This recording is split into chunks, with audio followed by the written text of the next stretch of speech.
నమస్కారం ETV news కు స్వాగతం ముఖ్యాంశాలు ఏపీలో పోలింగ్ అనంతర హింసపై కేంద్ర ఎన్నికల సంఘం ఆగ్రహం సీఎస్ డీజీపీలకు సమన్లు వ్యక్తిగతంగా హాజరై వివరణ ఇవ్వాలని ఆదేశం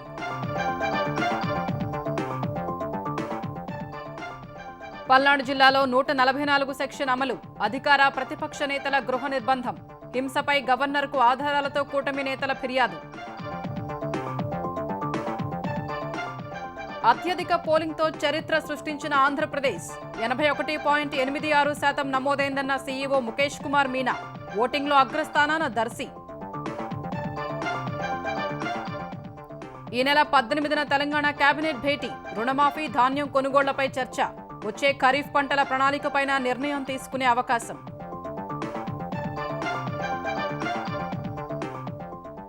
తెలంగాణలో అకాల వర్షానికి అన్నదాత కుదేలు తడిసిన ధాన్యం కొనాలని ధర్నాలు రైతు వ్యతిరేక చర్యలకు నిరసనగా రేపు భారాస ఆందోళన తెలంగాణలో భాజపా రెండంకెల సీట్లు సాధిస్తుందన్న కిషన్ రెడ్డి కుట్రలతో గెలవాలన్న రేవంత్ రెడ్డి ప్రయత్నాలు ఫలించబోవని వెల్లడి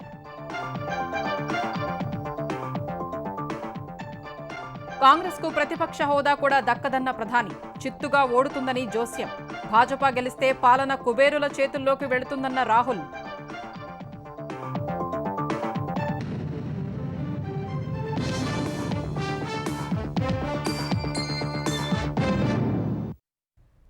ఆంధ్రప్రదేశ్లో ఎన్నికల తర్వాత చెలరేగిన హింసాత్మక ఘటనలపై కేంద్ర ఎన్నికల సంఘం కన్నెర్ర చేసింది ఏపీ ప్రభుత్వ ప్రధాన కార్యదర్శికి డీజీపీకి సమన్లు పంపిన ఈసీ వ్యక్తిగతంగా హాజరై వివరణ ఇవ్వాలని ఆదేశించింది ఈ మేరకు రేపు సీఎస్ డీజీపీ ఢిల్లీ వెళ్లి ఈసీకి వివరణ ఇవ్వనున్నారు పోలింగ్ తర్వాత జరిగిన హింసను అరికట్టేందుకు 144 సెక్షన్ విధించామని ఏపీ ఎన్నికల ప్రధానాధికారి మీనా తెలిపారు పోలింగ్ రోజున కొన్ని చోట్ల ఏకపక్షంగా వ్యవహరించిన పోలీసు అధికారులపై చర్యలుంటాయని తేల్చి చెప్పారు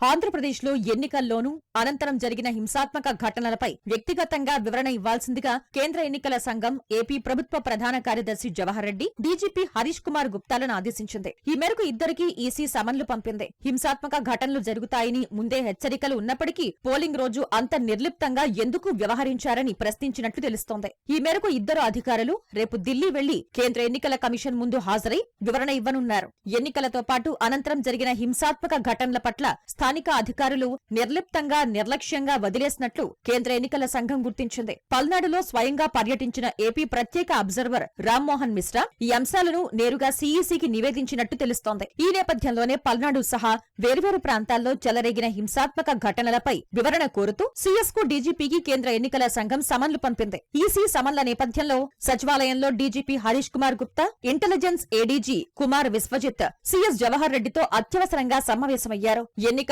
అనంతర హింసపై ఆగ్రహం వ్యక్తం చేయడంతో ఈసీకి ఇవ్వాల్సిన నివేదికపై చర్చించినట్లు సమాచారం పోలింగ్ తర్వాత జరిగిన హింసాత్మక ఘటనలపై ఉక్కుపాదం మోపుతున్నట్టు ఆంధ్రప్రదేశ్ ఎన్నికల ప్రధానాధికారి ముఖేష్ కుమార్ మీనా స్పష్టం చేశారు పోలింగ్ తర్వాత హింస జరిగిన చోట 144 సెక్షన్ విధించామన్నారు పోలింగ్ సందర్భంగా హింసకు దిగిన వారిని తర్వాత అల్లర్లకు కారణమైన వారందర్నీ జైలుకు పంపుతామని స్పష్టం చేశారు ఇప్పటికే చంద్రగిరిలో 30 మందిని అరెస్ట్ చేసినట్లు సీఈఓ వెల్లడించారు పోలింగ్ రోజున నిర్లక్ష్యంగా వ్యవహరించిన పోలీస్ అధికారులపై త్వరలో చర్యలుంటాయని సీఈఓ మీనా చెప్పారు తాడిపత్రి మాచర్ల చంద్రగిరి తర్వాత Narasaraopet these are the 4 areas where lot of incidents were reported after the poll ఈ అన్ని 4 చోట్ల సెక్షన్ 144 ఇంప్లిమెంట్ చేయడం జరిగింది పూర్తిగా నాకాబందీ చేయడం జరిగింది ప్రతి ఈ 4 ప్లేసెస్లో ప్రతి ప్లేస్కి సీనియర్ ఆఫీసర్స్ని ఎక్స్ట్రా కంపెనీస్ అడిషనల్ ఫోర్సెస్ పంపించడం జరిగింది ఈ ఘటనల్లో ఎవరిని మనం ఐడెంటిఫై చేశామో అందరినీ అరెస్ట్ చేసేసి జైల్లో పడేయాలి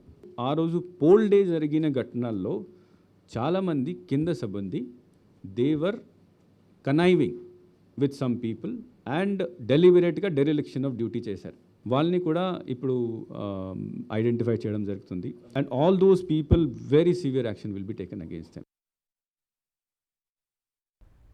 పల్నాడు జిల్లాలో వరుస హింసాత్మక ఘటనల నేపథ్యంలో 144 సెక్షన్ విధించిన పోలీసులు మాచర్ల గురజాల నరసరావుపేట నియోజకవర్గాల్లో భారీగా బలగాల్ని మోహరించారు 1800 మందికి పైగా పోలీసులు పహారా కాస్తున్నారు మాచర్ల ఎమ్మెల్యే పిన్నెల్లి రామకృష్ణారెడ్డి నిన్న కారంపూడిలో విధ్వంసానికి పాల్పడ్డారు గురజాల ఎమ్మెల్యే కాసు మహేష్ రెడ్డి మాచవరం మండలం కొత్త గణేశునిపాడు వెళ్లి అనుచరులతో కలిసి భీభత్సం సృష్టించారు మాచర్ల నియోజకవర్గంపై ప్రత్యేక దృష్టి పెట్టిన పోలీసులు మాచర్ల కారంపూడిలో 1200 మందిని మోహరించారు. పిన్నెల్లి సోదరుల్ని గృహ నిర్బంధం చేశారు.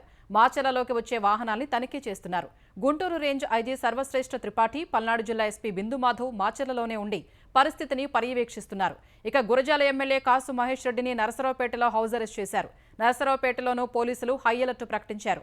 ఎమ్మెల్యే గోపిరెడ్డి శ్రీనివాసులరెడ్డి, తెలుగుదేశం అభ్యర్థి అరవింద్ బాబు ఇళ్ల వద్ద పోలీసుల్ని మోహరించి వారిని బయటకు రావద్దని సూచించారు. అనంతపురం జిల్లా తాడిపత్రిలో జేసీ ప్రభాకర్ రెడ్డి ఇంటి వద్ద తెల్లవారుజామున పోలీసులు వీరంగం సృష్టించారు. ప్రభాకర్ రెడ్డి నివాసం వద్ద ఉన్న కార్యకర్తలపై లాఠీచార్జ్ చేసి అదుపులోకి తీసుకున్నారు. జేసీ ఇంట్లో పనిచేసే వంటవాళ్లను దివ్యాంగుడైన కంప్యూటర్ ఆపరేటర్ కిరణ్ను చితకబాదారు. జేసీ ఇంటి చుట్టూ ఉన్న సీసీ కెమెరాల్ని పగలగొట్టి పరికరాల్ని ధ్వంసం చేశారు. తనను అర్ధరాత్రి తీసుకెళ్లి డీఎస్పీ చైతన్య, కానిస్టేబుళ్లు కొట్టారని కిరణ్ వాపోయారు. అతన్ని తొలుత తాడిపత్రి ఆసుపత్రికి, తర్వాత అనంతపురం ప్రభుత్వ ఆసుపత్రికి తరలించి చికిత్స చేశారు. కిరణ్ తలకు బలమైన గాయాలైనట్లు వైద్యులు తెలిపారు.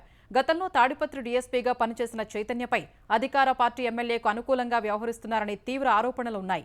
ఆరోపణలు ఎదుర్కొంటున్న చైతన్యను ప్రస్తుతం తాడిపత్రి ఘర్షణల్ని అదుపు చేసేందుకు మళ్లీ పంపడంతో సమస్య తీవ్రత పెరిగే అవకాశం ఉందని తెలుగుదేశం నేతలు ఆరోపిస్తున్నారు.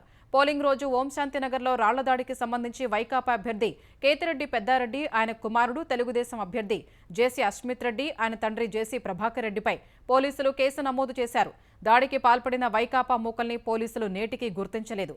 ఓంశాంతినగర్లో దాడికి పాల్పడిన మూకలే నిన్న రాత్రి సూర్యముని ఇంటిపైన దాడి చేశారు. తెలుగుదేశం చంద్రగిరి అభ్యర్థి పులివర్తి నానిపై జరిగిన దాడిని ఆ పార్టీ నేతలు తీవ్రంగా ఖండించారు. తిరుపతిలోని స్విమ్స్లో నానిని పరామర్శించిన నేతలు జగన్ ప్రభుత్వ దమనకాండపై ఆగ్రహం వ్యక్తం చేశారు. ఎన్నికల్లో ఓడిపోతామన్న భయంతో చెవిరెడ్డి కుటుంబానికి నిద్ర పట్టడం లేదని మండిపడ్డారు. హత్యాయత్నం జరుగుతోందని పోలీసులకు సమాచారం ఇచ్చినా ఘటనా స్థలానికి త్వరగా రాలేదని ఆరోపించారు. దాడి చేసిన వైకాపా నేతల్ని వదిలేసి తెలుగుదేశం నేతల్ని ఎందుకు అరెస్టు చేస్తున్నారని ప్రశ్నించారు. పులివర్తి నానిపై దాడి చేసిన వారిని వెంటనే అరెస్టు చేయాలని డిమాండ్ చేశారు.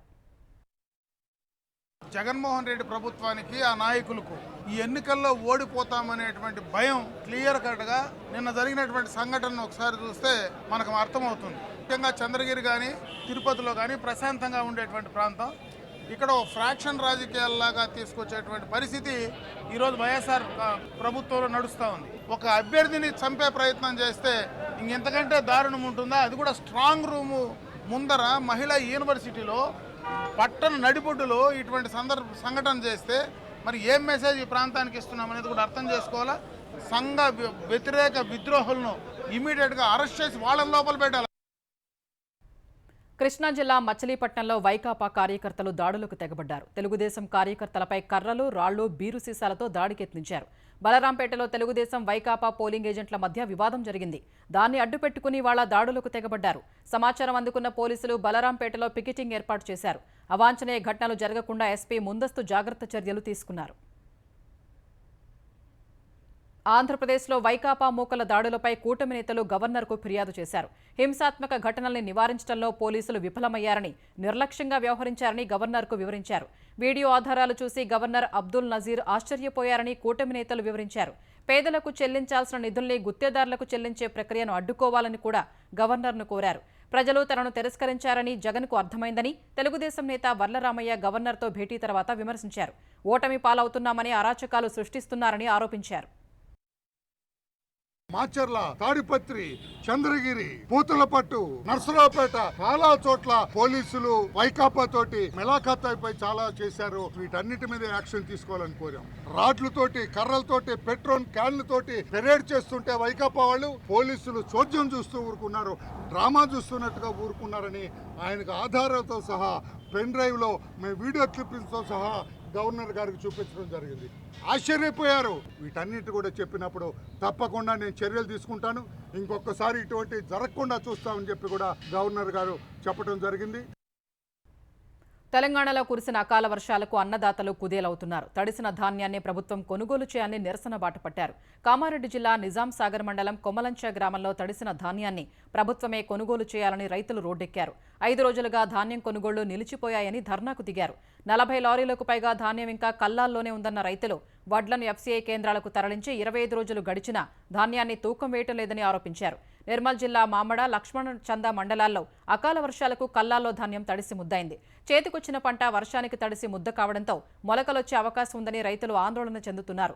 యాదాద్రి భువనగిరి జిల్లా బీబీనగర్ మండలం గూడూరులో తడిసిన ధాన్యాన్ని కొనుగోలు చేయాలని రైతులు జాతీయ రహదారిపై రాస్తారోకో నిర్వహించారు.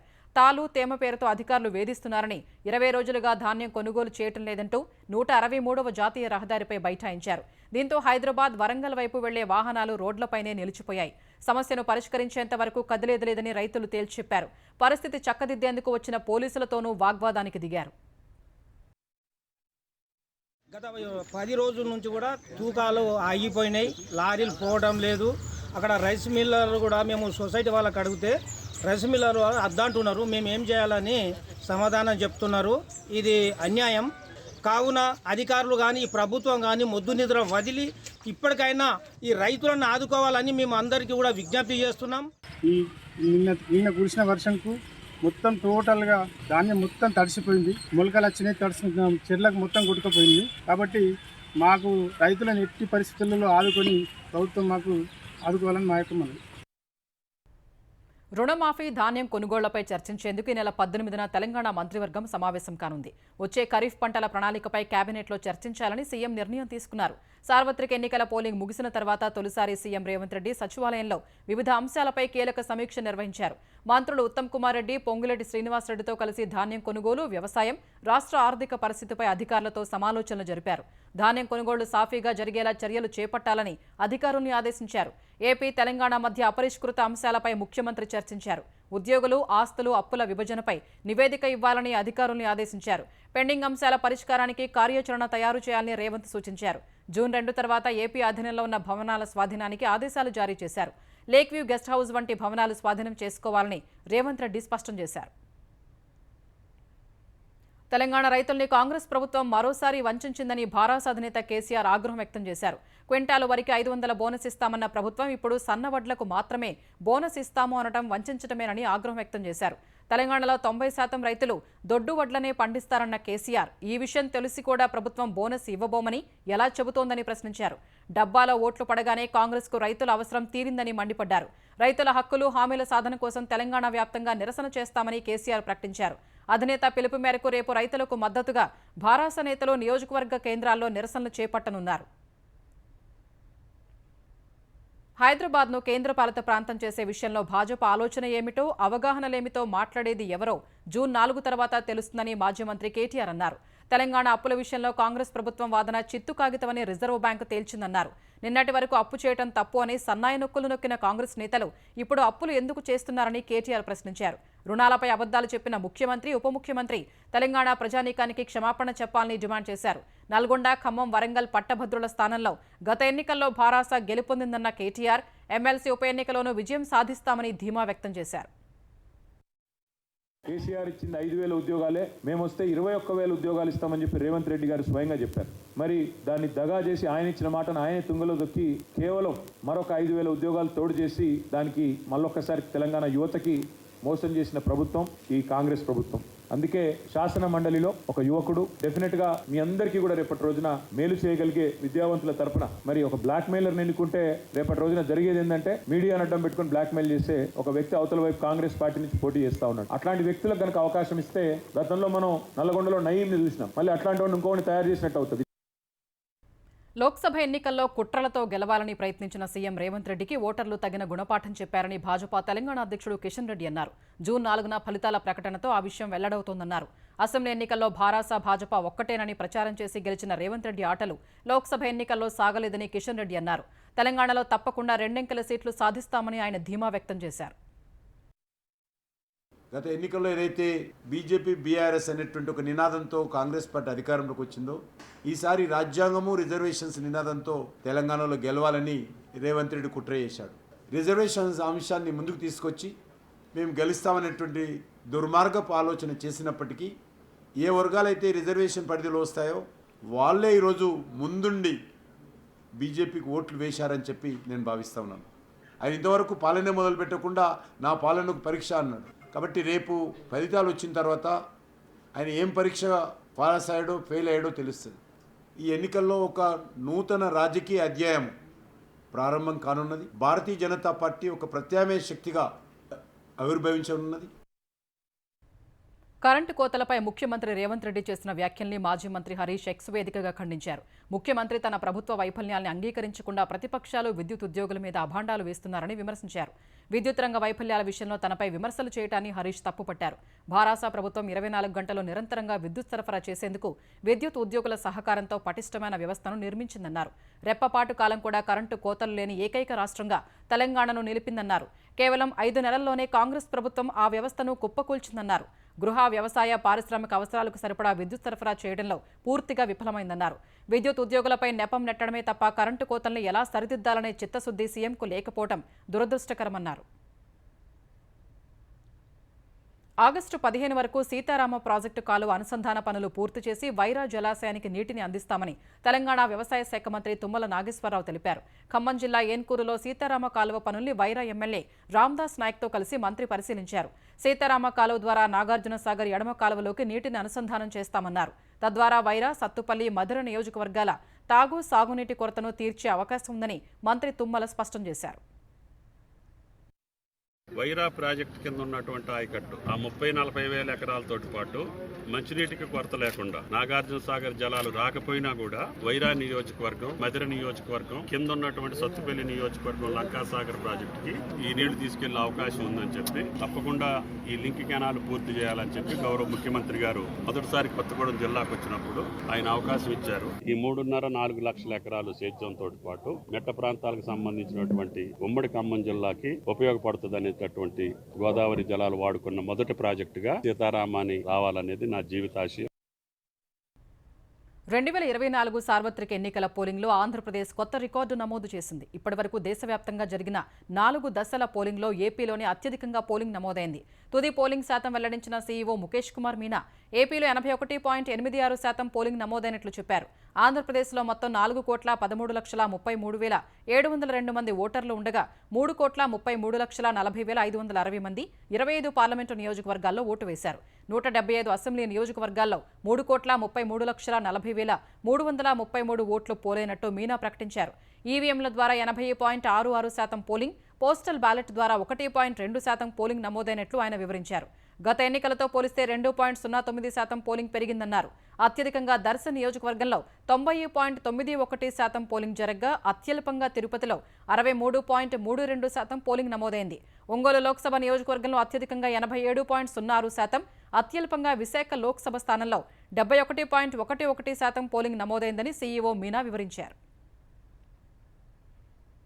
పల్నాడు జిల్లా చిలకలూరిపేట సమీపంలో జరిగిన రోడ్డు ప్రమాదంలో 6 సజీవ దహనమయ్యారు. 10 మంది గాయపడ్డారు.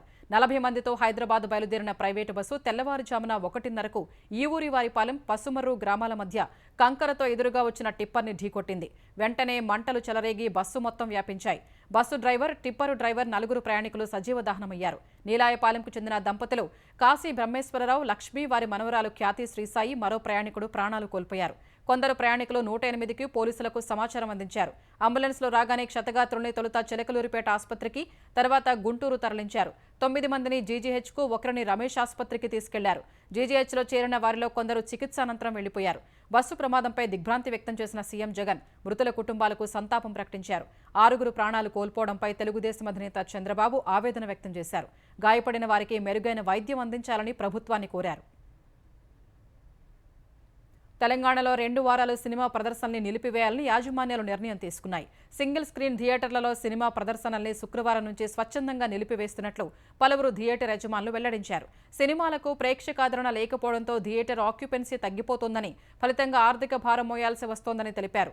చిన్న సినిమాలు ఆడకపోవడం, పెద్ద సినిమాల విడుదల లేకపోవడం వల్ల థియేటర్లలో లాభం కంటే నష్టమే ఎక్కువగా వస్తోందని యజమానులు చెబుతున్నారు. అందువల్ల ఎవరికి వారే స్వచ్ఛందంగా ప్రదర్శనలు నిలిపివేయాలని నిర్ణయించుకున్నట్లు వెంకటేశ్వర థియేటర్ యజమాని విజయేందర్ రెడ్డి తెలిపారు. నిర్మాతలు ప్రోత్సహించి థియేటర్ అద్దెలు పెంచితే సినిమా ప్రదర్శనలు కొనసాగిస్తామన్నారు. సింగిల్ స్క్రీన్ థియేటర్ యజమానుల నిర్ణయంతో ఈ నెలాఖరున విడుదల కానున్న చిన్న, మధ్యతరహా సినిమాలపై ప్రభావం పడుతుందని చిత్ర పరిశ్రమ వర్గాలు భావిస్తున్నాయి. భారతీయ జనతా పార్టీ 2029 ఎన్నికలకు కూడా ప్రధాని నరేంద్ర మోదీ నేతృత్వంలోనే వెళుతుందని కేంద్ర హోంమంత్రి అమిత్ షా స్పష్టం చేశారు. ఏఎన్ఐకి ప్రత్యేక ఇంటర్వ్యూ ఇచ్చిన అమిత్ షా 2029 తర్వాత కూడా మోదీయే తమ నాయకుడని చెప్పారు. భాజపా అధికారంలోకి వస్తే ఉమ్మడి పౌరస్మృతి, ఒకే దేశం ఒకే ఎన్నికలను అమలు చేస్తామని తేల్చి చెప్పారు. భారత్లో ఎప్పటికీ నియంతృత్వం రాబోదన్నారు. ఇండి కూటమి గెలిస్తే తాను జైలుకు వెళ్లాల్సిన అవసరం లేదని ఢిల్లీ సీఎం కేజ్రీవాల్ చెప్పడం కోర్టు ధిక్కరణ కిందకే వస్తుందని అమిత్ షా వ్యాఖ్యానించారు. ఎన్నికల ప్రచారంలో పాల్గొనేందుకు కేజ్రీవాల్కు సుప్రీంకోర్టు బెయిల్ మంజూరు చేయడం అసాధారణంగా కనిపిస్తోందన్నారు. పాకిస్తాన్ ఆక్రమిత కశ్మీర్లో భారత్ను విలీనం చేయడానికి భాజపా కట్టుబడి ఉందన్నారు. 130 కోట్ల జనాభా కలిగిన అణుశక్తి భారత్ ఎవరికీ భయపడబోదని అమిత్ షా తేల్చి చెప్పారు.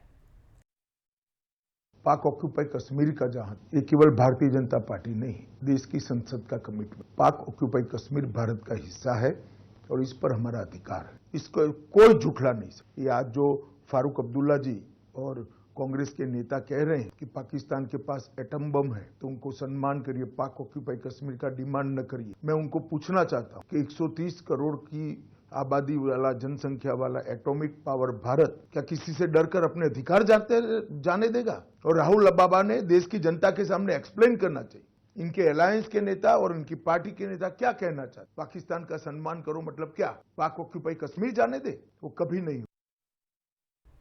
మత ప్రాతిపదిక బడ్జెట్ కేటాయింపులు ఉండాలని కాంగ్రెస్ భావించిందని దాన్ని తాను తీవ్రంగా వ్యతిరేకించినట్లు ప్రధాని మోదీ చెప్పారు.